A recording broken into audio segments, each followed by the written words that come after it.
Well, here we are on the second day of strong winds. They're not as strong as yesterday, but nevertheless, you know, they're blowing. And what I want to talk about is the effect it has on a dog, or a horse, or any other animal, including us. And that is, it removes the ability to concentrate. It also tends to make us want to stay at home. It's a very good reason for that, because wind actually distorts smells and sounds, both essential that we know of for survival. See how spooky she is. I've given her a bone, but she hasn't tucked into it. Yesterday when I gave her a bone, she tried to bring it in the sitting room, and I asked her to take it out, and so she put it down out here and came in and discarded it completely.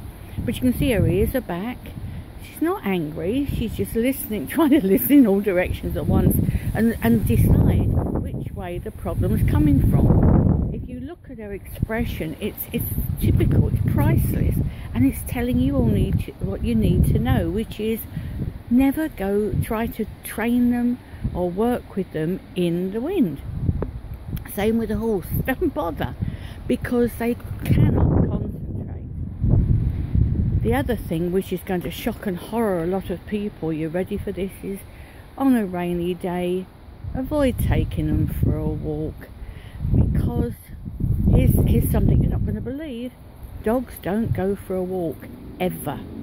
There's only one species that goes for a walk or a stroll or a ramble. See, she'd love to get tucked into that bone, but the wind is worrying her. Anyway, so yes, that's us. We think we've got leisure time, let's enjoy it. When a dog leaves its territory in its natural world, what it's doing is either going on the hunt, which is like you going shopping. Is that leisure? No, that's food shopping, I mean, not clothes shopping. You know, essentials, survival stuff. It's not enjoyment for most people, it's not leisure. It's part of one of the jobs we have to do. They'll mark their territory. Well, they'll save that till it's a decent day. And then finally, if they're under threat, they will leave the territory to drive another away. But that other is of a similar, well, almost the same personality or type as them, so is doing what they're doing anyway, which is battening down the hatches in rain. Now, they love snow, because snow instinctively is good news for canines, as it slows, the depth of the snow slows down the prey animals, usually like in Yellowstone it's the elk and the bison. See, look, she's so on the alert because of the distortion for her. Licking her lips, she wants to enjoy that bone but can't quite do that. I mean, she'd love it if I let her in the sitting room with it, but hey, I do draw the line at that, which you might think is very cruel, but hey ho.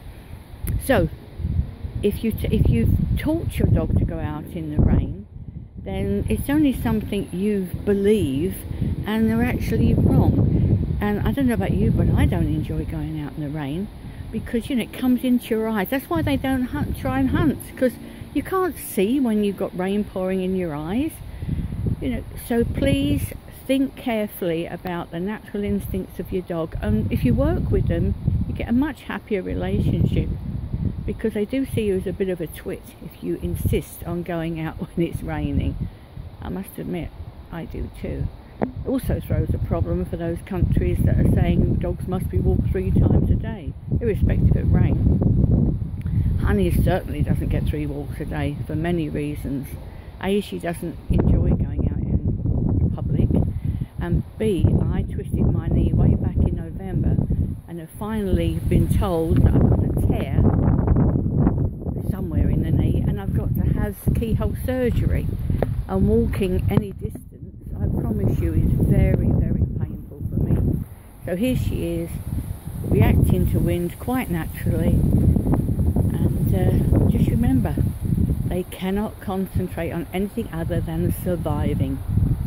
Let them do their natural thing, because fighting nature, you'll always fail.